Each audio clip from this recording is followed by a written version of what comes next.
Oui, le Katanga ne sera plus seulement cette référence au cuivre, autre cobalt et importateur du maïs, mais deviendra aussi autonome en termes de consommation alimentaire et pourquoi pas exportateur des produits agricoles, le ministre provincial.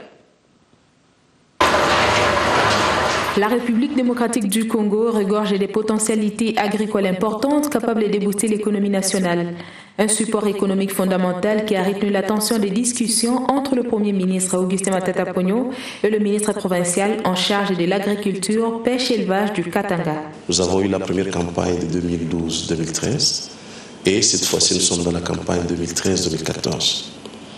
Et chaque année, les montants augmentent.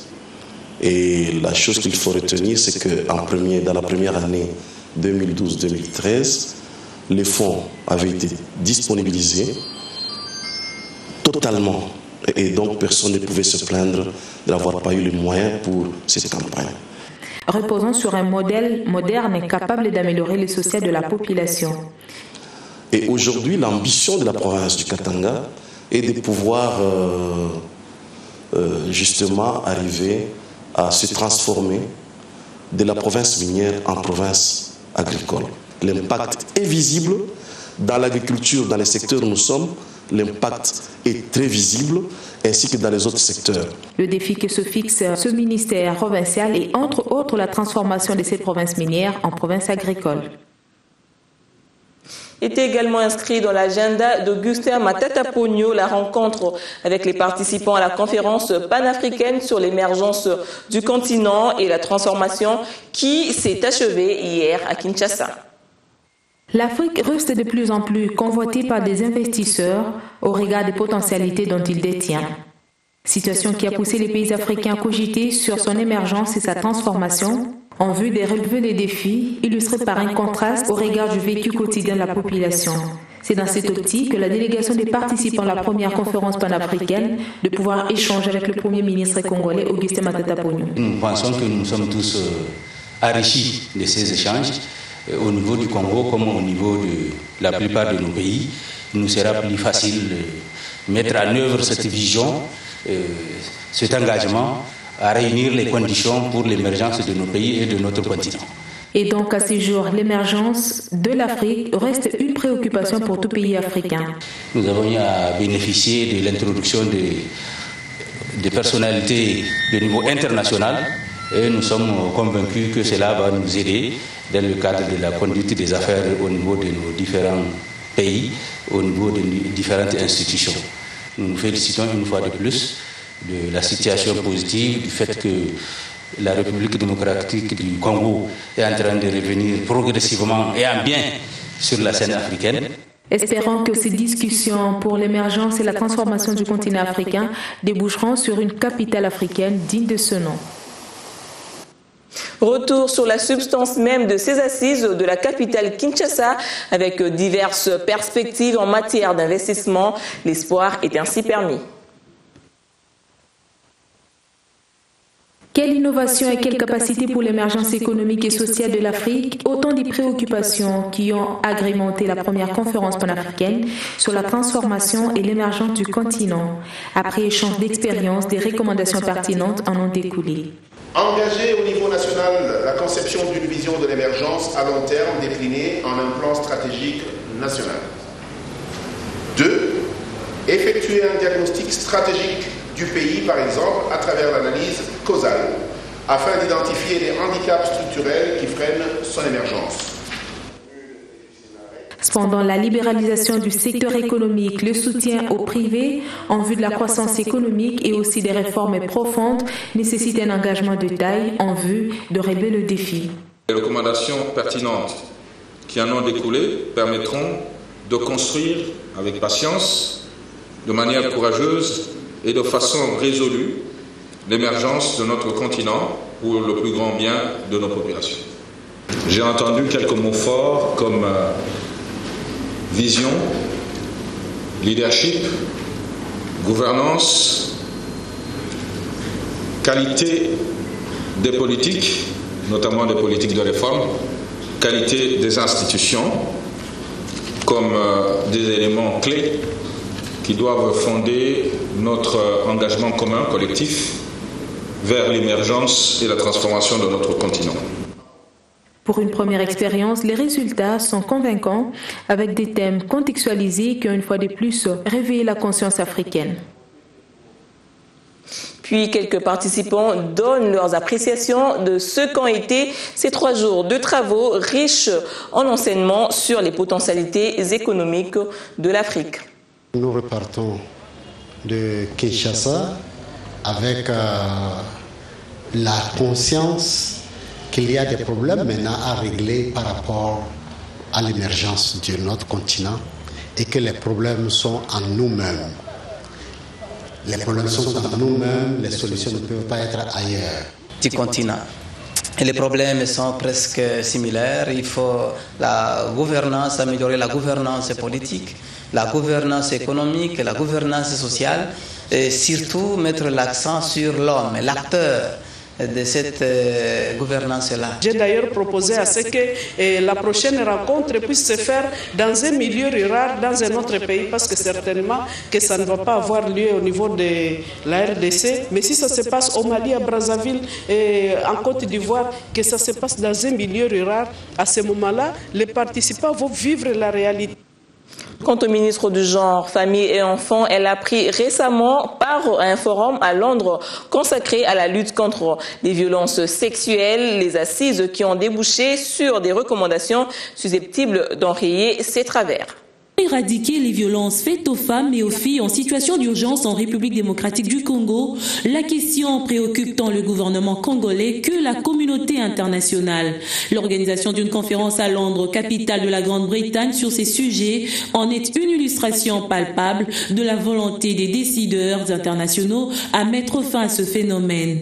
Invité à cette rencontre, organisée dans le cadre de l'appel international à l'action initié par le gouvernement du Royaume-Uni, visant à intensifier des actions de protection des femmes et des filles contre toute forme de violence basée sur le genre en situation d'urgence, Geneviève Inagossi, ministre du Genre, de la Famille et de l'Enfant de la République démocratique du Congo, a saisi l'opportunité pour porter très haut la voix de la femme congolaise, longtemps victime de ces violences. C'est bien d'intervenir en situation d'urgence, mais c'est encore mieux de prévenir.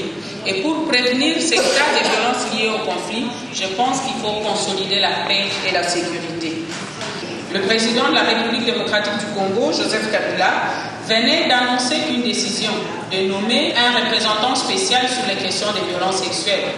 Au mois de mars dernier, Madame la représentante spéciale du secrétaire général des Nations Unies, Bangoura, et le Premier ministre de la République démocratique du Congo ont signé un communiqué conjoint dans lequel le gouvernement renouvelle son engagement à mettre fin au problème des violences sexuelles. Je crois que c'est un leadership qui est exprimé et qui mérite d'être soutenu. Difficile donc de mener des actions efficaces sur le terrain sans moyens financiers conséquents.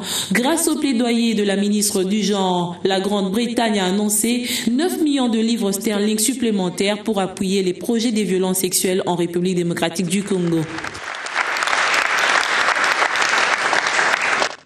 D'autres femmes ministres ainsi que plusieurs autres personnalités féminines conduites par l'épouse du ministre des Affaires étrangères, Coopération internationale et francophonie ont fait le déplacement de la province de l'Équateur afin de secourir en dons les réfugiés centrafricains accueillis dans cette partie septentrionale de la République démocratique du Congo. Nous vous l'avons dit au sommaire, des ONG congolaises sont en atelier sur l'examen du rapport périodique qu'elles vont transmettre au gouvernement et aux autres acquis de droit après qu'elles aient harmonisé leur vue sur des questions de l'heure. Le mouvement associatif est assisté par le Bureau conjoint des droits de l'homme des Nations Unies et le Centre Carter. Reportage. Dans le cadre du prochain examen périodique universel de la RDC, prévu en janvier 2014, le Bureau conjoint des Nations Unies aux droits de l'homme a, en collaboration avec le Centre Carter, organisé ce vendredi un atelier de préparation et d'harmonisation de la contribution des ONG au rapport national sur les PU. Comprenez que cet atelier, nous avons comme objectif ressortir un plan stratégique de plaidoyer pour amener l'État congolais ou le gouvernement congolais à prendre en considération les préoccupations qui viennent de la société civile concernant les droits de l'homme par rapport à l'examen périodique universel. Pour les participants, cet atelier est d'une importance capitale pour leur ONG. En tant que membre de la société civile, cet atelier est important parce que cet atelier va nous permettre d'avoir une démarche commune, un plan de plaidoyer pour que nous puissions continuer le processus que nous avons déjà commencé. C'est que nous avons soumis un rapport EPU en tant que membre de la société civile et maintenant nous voulons travailler dans le sens de faire, de participer, donc de faire accepter au gouvernement notre approche en tant que membre de la société civile sur la situation de droits de l'homme. Durant 2 jours, les participants vont formuler des recommandations à présenter au gouvernement. Ça devient persuasif, conflictuel. 25 ONG locales partenaires du VVF participent à un atelier sur le suivi des clauses sociales du cahier des charges chapeauté par le projet SCAP AS de VVF. Ces participants échangent leurs expériences afin de veiller désormais aux accords conclus dans le strict respect. Bibi Chungoura. La participation et implication de tous les acteurs est inéluctable dans la gestion durable des ressources forestières. Justification choisie par le Fonds mondial pour la nature via son projet SCAP pour renforcer les capacités des ONG locales partenaires du VVF sur les suivis des clauses sociales et cahiers des charges du contrat de concession forestière. Au total, 25 ONG sont ciblées. Les ONG ont visité les concessions forestières, ils ont fait des constats sur les avancées comme des problèmes liés à la réalisation, donc à l'application des accords qui ont été signés entre les entreprises et les communautés locales.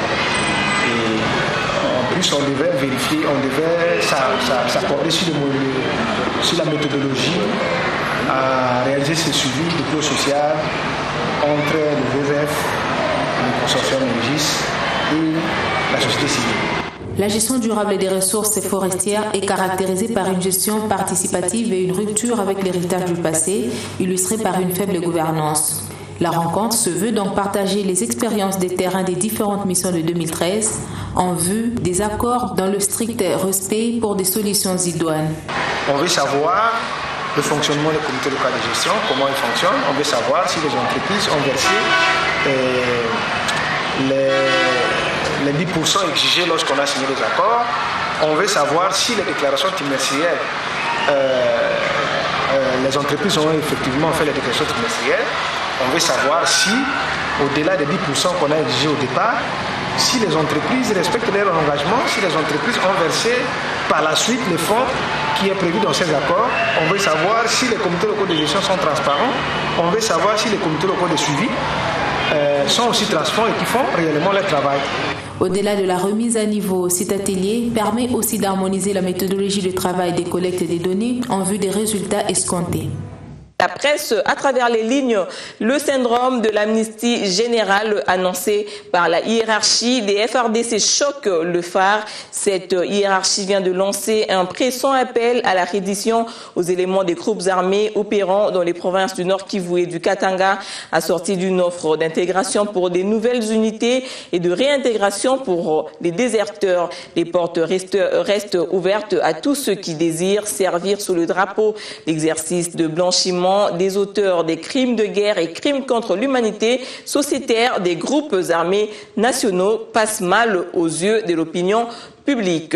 La même opinion ressent ce que livre l'Observateur. 5 boucliers de la République démocratique du Congo ont été arrêtés à l'enceinte de l'Université d'État de technologie de Kazan par la police russe, placés en garde à vue pendant 48 heures dans les geôles de la police. Ces 5 étudiants ont été transférés hier au tribunal du district de Vaïdovski à Kazan, une ville russe située à plus de 700 km à l'est de Moscou. Les étudiants ont indiqué qu'ils se sont révoltés contre les vigiles de cette dite université qui les aurait qualifiés des nègres.